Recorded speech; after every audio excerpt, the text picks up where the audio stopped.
Welcome to another episode of OG 55. We're talking Las Vegas again, but this time with Mr. Seymour Duck. We're going to deep dive into what is going on with Vegas. It seems like there's a lot of digital stuff that's impacting Las Vegas, and Seymour and I are going to break down the financial impact of that. We're going to talk about it. We're going to break it down. Mr. Seymour Duck in the house up next on OG 55.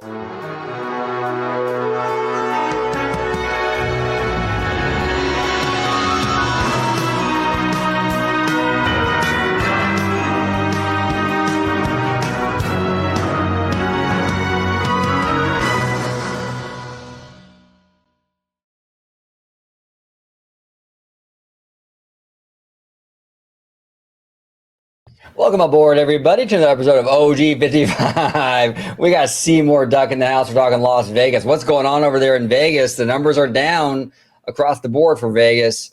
Is it indicative of a bigger problem financially for them? What's going on? We're going to talk about it. But before we do, Mr. Duck, welcome back on the show. Hello. Glad to be back here and talk nerd out. Wow, nerd out with you. Especially the business side of Vegas. I'm excited to talk about that. I have family in Vegas. Well, I did have family in Vegas. They moved, and it's actually interesting to talk about that as well. Yeah, no, absolutely. We can dip into all that. That'd be great. Yeah, it's a very interesting conversation that I'm going to have with you today because you have connections to Vegas, absolutely. And I want to break it down with you. This is really going to kind of shine some light on the financial end of the whole situation with Vegas. But if you can let everybody home know where they can find you on social media. Yeah, you can find me on X at Mr. Seymour Duck. There he is. Make sure you subscribe. Make sure you sorry, I dropped my pen. Make sure you follow Mr. Seymour Duck on X at Mr. Seymour Duck. Mr. Duck. Okay, so Vegas is not doing so hot right now. You know, tourism is way down. People just aren't really going anymore, right? And, you know, I did a video with our friend Jared from Capture the Magic recently about this, and we kind of talked about some of the stuff going on, right? It seems like Gen Z is not drinking as much as previous generations. Definitely not as much as millennials were drinking, right? I think that was definitely a part of it. You know, I think also, obviously, the prices, you know, in Vegas haven't helped. Although I think that's a smaller aspect of it because we see other things that are expensive, like theme parks, doing just fine. So, but I do think that is part of the equation. But one of the bigger parts is actually like online gambling, right? And we talked about that in the last video, but I really want to break that down on a deeper level with you. What's going on with the online gambling? Like, because it seems like it's really blown up. And one of Vegas's biggest selling points was you can come here and gamble. Well, I can gamble now from my living room on my phone. Why do I need to drive 4.5 hours to Vegas for that, right? Go ahead, Seymour. Elaborate on that. Exactly. So you mentioned about cost. And I don't believe it's primarily cost, more as if is it worth it to spend my money. I have no issue of going to Vegas. Vegas for me is not too expensive. I can go to Vegas. Same thing like going to Disney World. I can, but is it convenient for me to go? Is it worth my time to go? And nowadays, not so much because I can do everything in Vegas at home. I can get the Vegas experience at home. I can bring friends over and we can go online. We can do sports betting.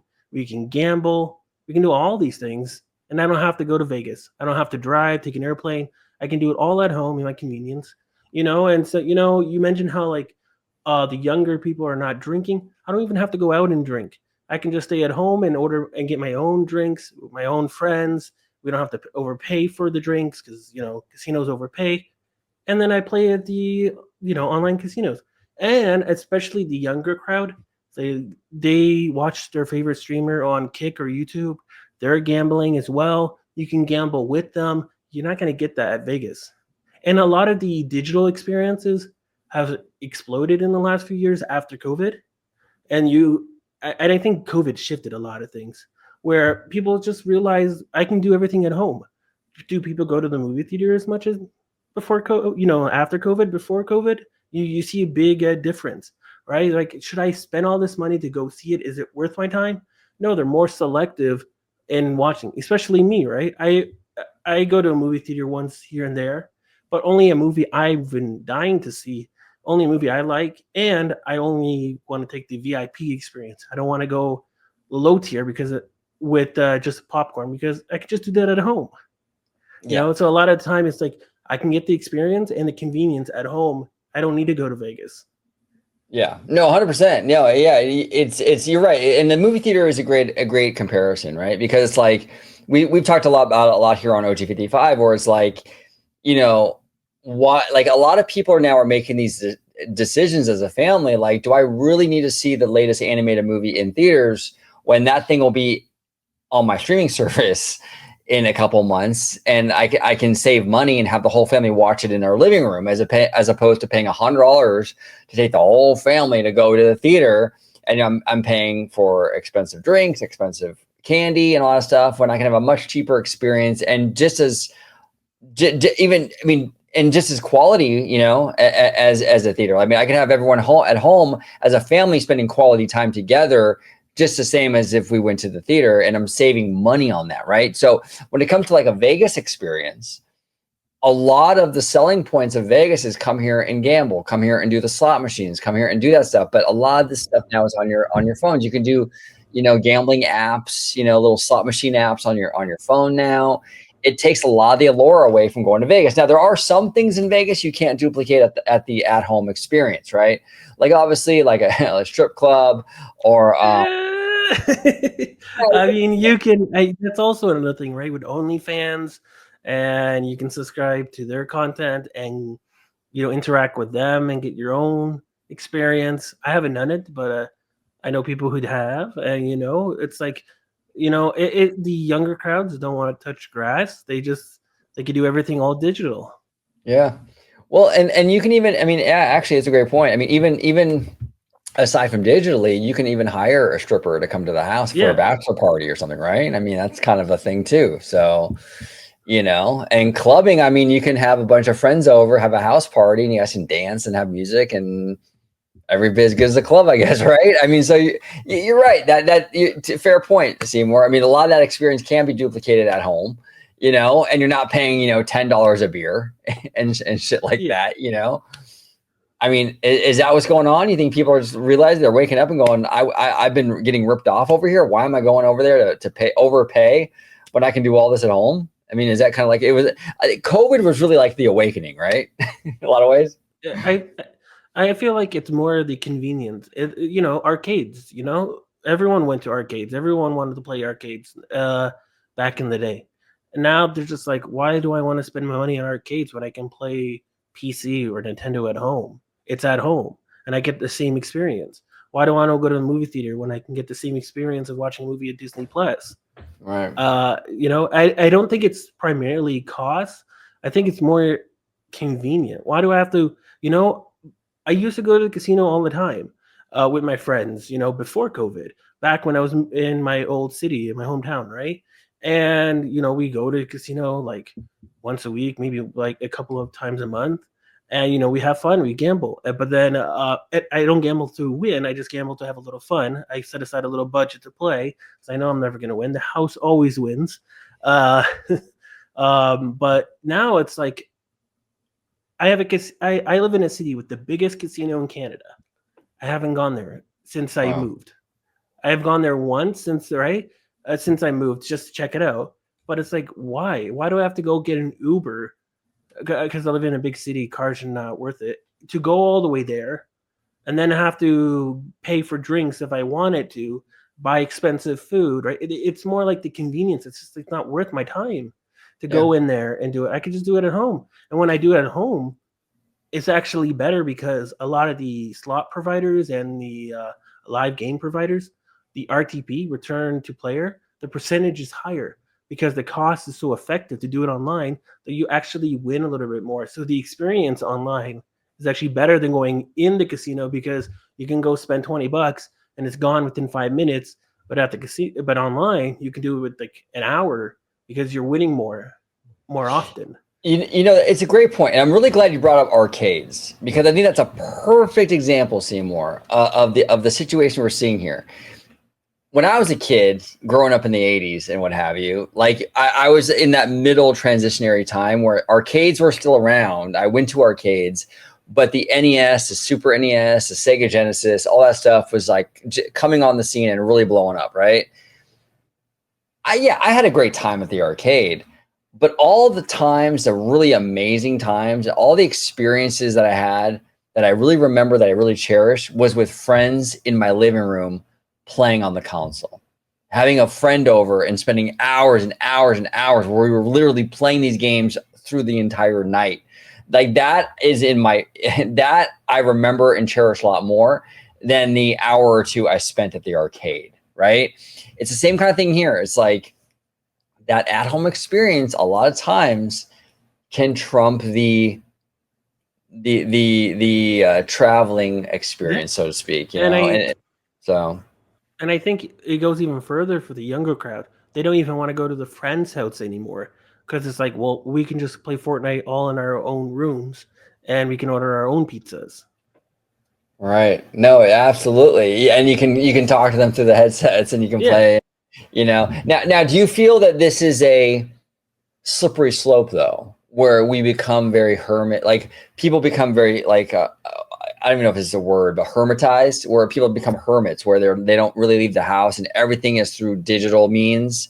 Is it a slippery slope where it can get to too much of an extreme, where kids kind of lose that social? It could, because it could. I don't know if it's gonna go real bad, but you know, I'm starting to see that with the dating life too, where you just swipe right, you meet someone, you don't even get to interact with them, and you just go and you're already in bed with them, and it's like, what? They're already skipping the social life and just doing the things in like hyper speed. Yeah, it's, I don't know.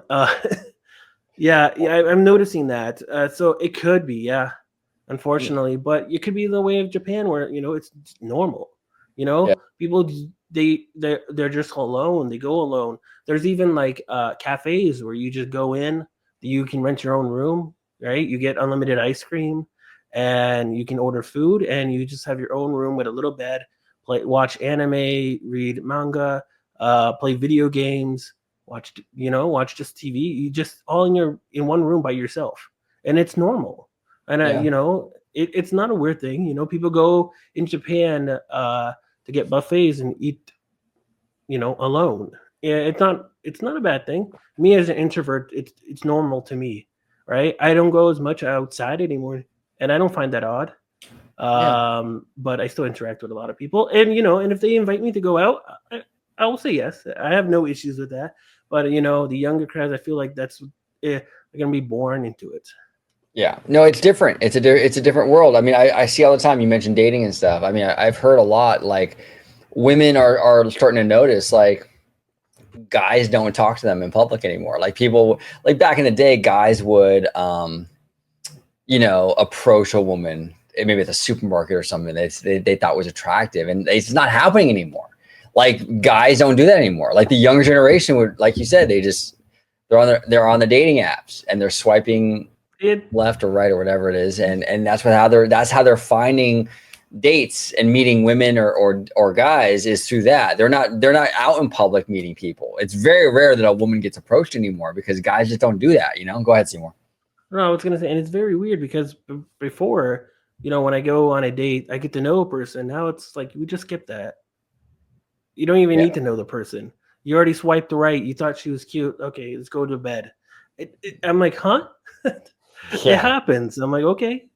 I'm old school. I thought, where's the romance? Where's the, you know, I thought we get to know each other, you know, date a little bit. Nope, no, all that gets skipped.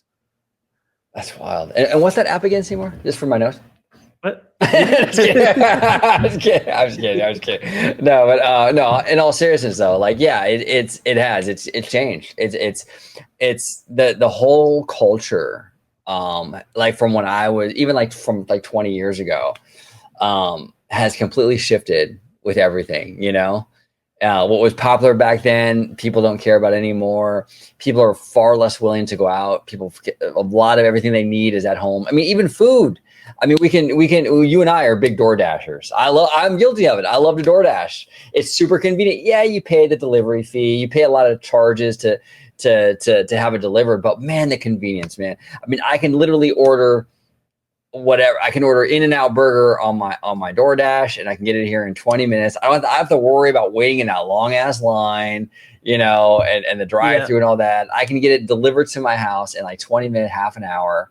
And how do you beat that, you know? And yeah, it is a little pricier because you do have to pay for the delivery fee, but I'm one of those people, I will pay a little more for that convenience. I like the convenience of stuff. I like to be able to like not be, you know, like not go out of my way for it, right? Like if I can get it delivered to me, I'll pay a few extra bucks. I mean, really at the end of the day, if I'm going to go to In-N-Out, I know you guys don't have it out there in Canada, but like In-N-Out always has a huge car line in the drive-thru. So I'm going to sit there and burn gas either way. Either I'm going to sit in my car and burn gas and waste money, or I can spend the $2.99 and pay the delivery fee for DoorDash. Okay, I'll just pay the delivery fee. You know what I'm saying? So everything though, from food, movies, entertainment, all of it, it's all to your phone now, to your home. You know, go ahead, Seymour. No, I was just gonna say, like, I've noticed, like, the younger, you know, well, not the younger, millennials and under, right? They would, like, you know, order, like, if they want to just get a coffee, they're like, I'm not going out of my way to get a coffee. I'll get Uber or DoorDash, right? And then my mom, she'd be like, I'm driving to the in Canada. We have a Tim Hortons. In the States, you do too, but Yeah, it's more popularized in Canada. Tim Hortons to get coffee. She's driving, and I'm like, why are you driving to get a coffee? And it's like, that's what you used to do. You used to drive to go to your fast food, right? yeah. Get your coffee. Now it's like, why we're not driving? Just order. Just order it. Exactly. It's a different world. It's a different world, you know. And I'm not Gen Z, you know. I'm definitely not Gen Z. But even myself, being that I lived in that old school era, I've been sucked into a lot of this newer stuff. You know, it's hard not to be. It's just the convenience level is through the roof. But now you brought this to my attention. This is an ad for Crazy Time casino game. If you want to kind of elaborate before I watch this, this is connected to the Las Vegas conversation, so that'd be kind of interesting. Yeah, and I'm sure we're gonna look at the market caps of the companies as well. Yes, they're on that list. So Evolution is a provider for casino operators. So like even the land-based casinos that we're talking about in Vegas, right? They're trying to shift to digital because they noticed the trend as well. And you know, this is an operator where you can get a better experience than you get in Vegas. You get like a live casino game, like almost like a game show. And they have different type of games. This is their most popular game, Crazy Time, where if you get a bonus on the wheel, you could get a game called Coin Flip, Pachinko, or even like get random. There's like a board where you pick a random item, and then you get a multiplier for the amount you bet on. These things you can't do it at a regular casino, but you can do this at a live casino in online, and it's a very different experience. And it actually wants me, after we react to the video, pivot to where I think Disney needs to move in that direction, and we're starting to see that with Epic. Oh, interesting. Okay, let's watch this, and then we'll talk about it on the other side.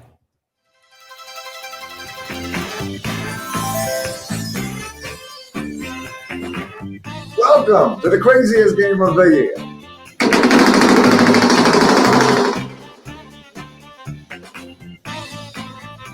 We present you a Pachinko game.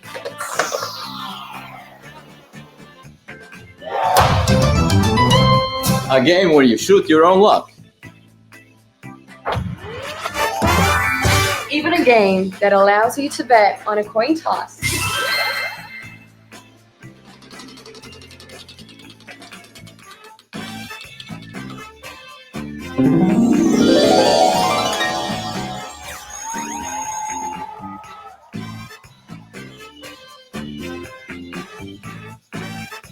And it's called Crazy Time.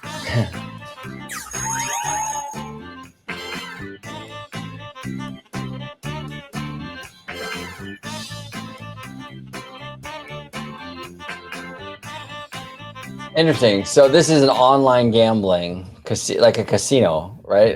Yeah. So let's say for like FanDuel or MGM, if or even some of the other sites, you know, the other casino operators, they would hire this company. Like Evolution is the biggest one, where they're a provider where they provide these live games. They don't just provide the like game show like this, but also an experience you can play blackjack, poker, you with a live dealer, and it's like, well, I don't have to go to the casino now and play blackjack. I can just go at home and actually play with a dealer there as well. That's crazy. Now, what are we looking at right here? Oh, these are just the market caps to showcase how big these companies are. And if you notice, Flutter, which owns FanDuel, and in the UK, I think it's Putter, they're the number one company for gambling. And they only do digital. They do sports betting and online casinos. That's crazy. It beat the Las Vegas Sands. Yeah, and yeah. So if you look, Las Vegas Sands is one of the traditional ones, and then Aristocrat is also one of the older traditional ones. They're the ones who provide the slot machines to the casinos. But then you look at DraftKings, right? They're new. Evolution Gaming, the one we just saw, new. They're one of the newer ones, and they're high up on the list already. They provide live games, sports betting. You don't get that at those regular casinos, unfortunately. You don't even see MGM on here. You got to No. scroll down. Yeah, let's see. I see barely can see Win at number 7, right? Okay, yeah. So we have Win at 7. We have MGM at 8. Yeah, and Caesars is way down. Caesars. Okay, let's see. Oh wow. Okay, it's not even. Yeah. I mean, Yeah. we're talking 20th. Okay. Yeah, they're only $7 billion. These companies, they're not making as much anymore, unfortunately. People, companies with big conventions don't want to go to their hotels. They don't want to do a lot of these things anymore, unfortunately.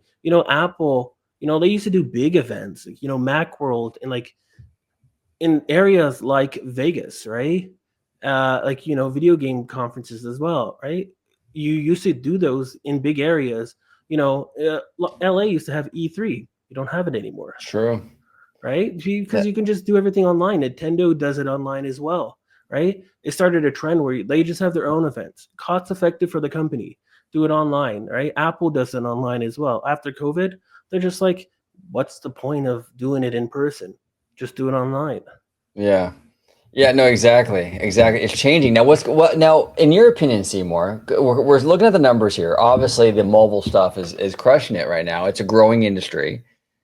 What can Vegas do because I mean, Vegas is a cool town. I mean, I want to see it survive, but obviously this is not sustainable. So what do they do? How do they combat this? Do they just pivot away from gambling altogether and do other stuff, or what do they do? They're pivoting to digital, so they're joining. So the kind of reason why Evolution is number 5 is because all these big players have teamed up with them to provide those live casinos. So now it's almost like a shell of a company now where you go to, let's say, like MGM website, you sign up, and then you play those live games. They don't have their own dealers anymore. They don't have their own slots. Everything's all outsourced to another company like Evolution. Well, there's other ones, but they're more private, like Pragmatic and Hacksaw, but they just don't do their own thing anymore. And you have to compete based on experience. So a lot of these casinos, they'll offer you free hotels if you gamble online a bit, or they offer you free buffets. So they offer you incentive to come to Vegas. But we discussed it, right? It's just like linear. It's just like the newspaper, arcades, people are moving away from that, and the convenience, you can do everything at home. Yeah. It's a new world, man. Everything is shifting. Everything is changing. Everything. Entertainment is really changing, and AI, all that stuff, digital, it's all changing. Everything that we knew before has completely been altered. And in 20 years from now, it's going to be unrecognizable, in my opinion, So. And brings me back to the point, going full circle, about Disney. I think Disney sees the writing on the wall as well. Eventually, people will stop going to the theme parks as they did before. I don't think it's happening now. I don't see we see it now. But some people will be like, why do I want to go to the theme parks when I can just do everything at home? The convenience, right? It's like, especially if you're not in the US and you're international and you have to go all the way to the US. Like me, I'm in Canada. I have to get an airplane. I have to go through. I have to get a passport. And then I have to go through customs and all this other things. And it's just like, I could just stay home. Yeah, no, exactly. If they can duplicate that theme park experience, and I think they are, and they're trying to, at least with Epic Games, and that's why I'm always excited about it, because it's like I think it's the middle ground of streaming and theme parks, you're going to get that experience in the middle. For theme park fans who don't want to go all the way to theme parks. And I think it's going to be good. Hopefully it's great. Epic Games does really well with Fortnite. And you can see that they already have a lot of their IPs, their skins built in already within Fortnite. So it's not going to take a lot. And I think they did it on purpose. Yeah. You know, they said they're doing villains as well. So you see all these IPs from Disney already baked in. And then they give you the live experience of Disney, and then there you go.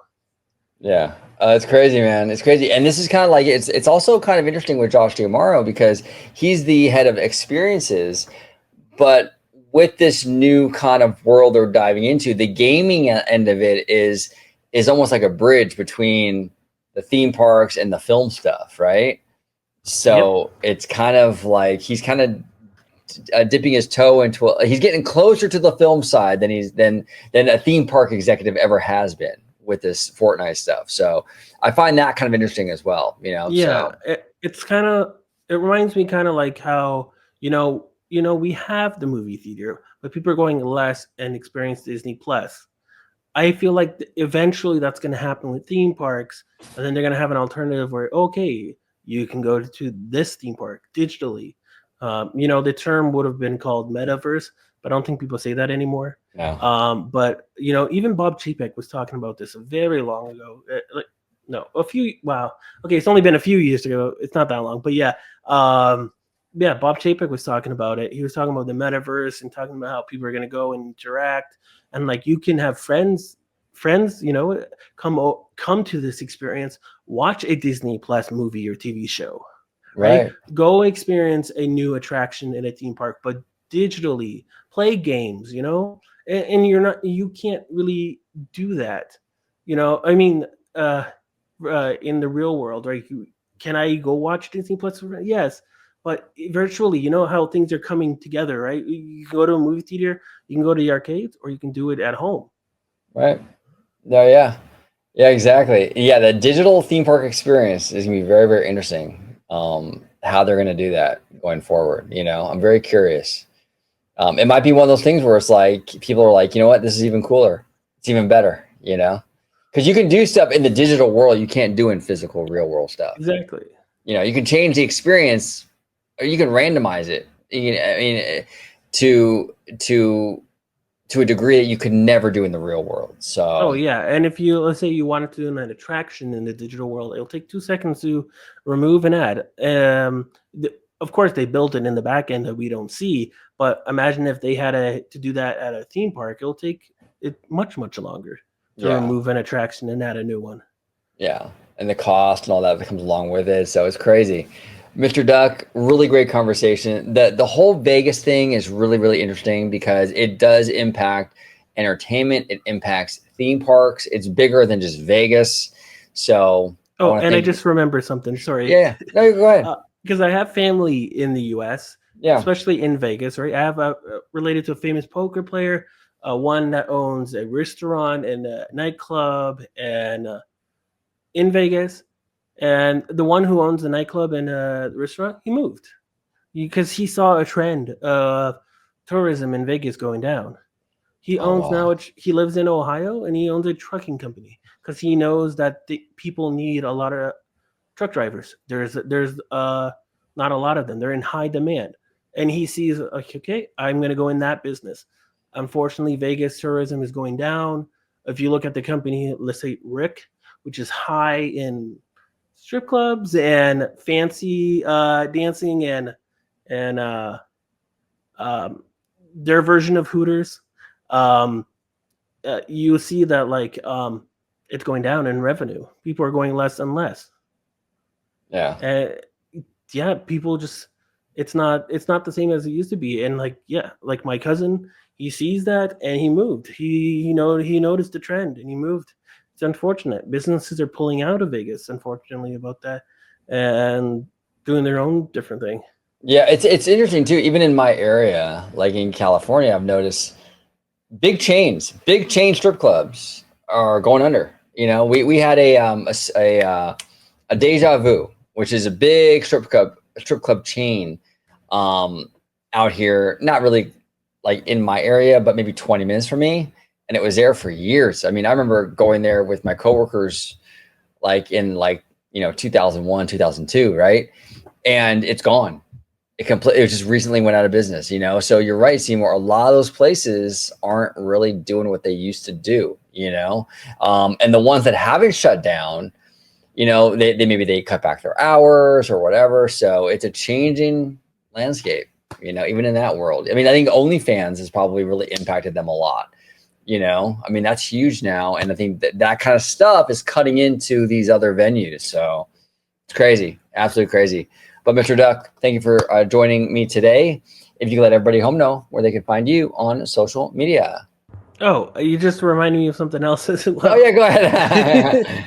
So for concerts as well. Sorry, because you reminded me of my. I was just gonna mention X, and I was gonna mention how. Oh yeah, I talk about a VTuber company, and it's like a lot of people are experiencing concerts and going at events at home, and especially this one company, Cover Corp, where they own HoloLive.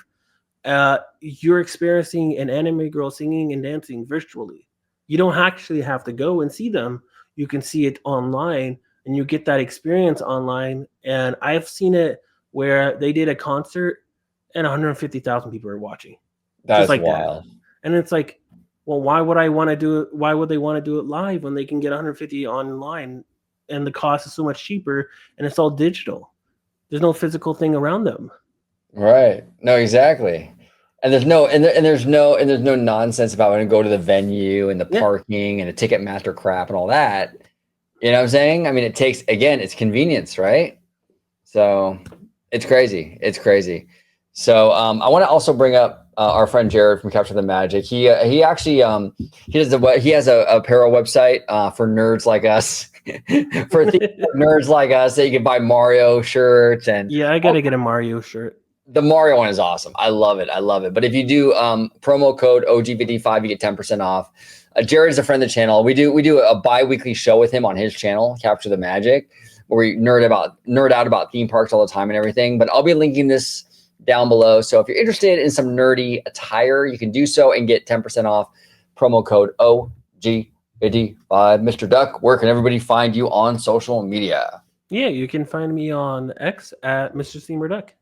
There he is, everybody. Thank you so much for watching this episode of OG55. We're going to end with the lovely, the one and only Miss Mimi Fan, who did an amazing outro for the channel. I want to thank her for that. Make sure you follow her on Instagram and subscribe to her new YouTube channel. She has a lot of great content. Her Mario Reels on Instagram completely won me over, where I had to reach out to her and say, hey, Mimi, can you do an outro for my channel? Because I loved the energy you brought in those Mario Reels. She's really, really fun. Check her out. Until next time, everybody, see you. Thank you so much for watching OG55. Don't forget to smash that like button, subscribe, and become a member today.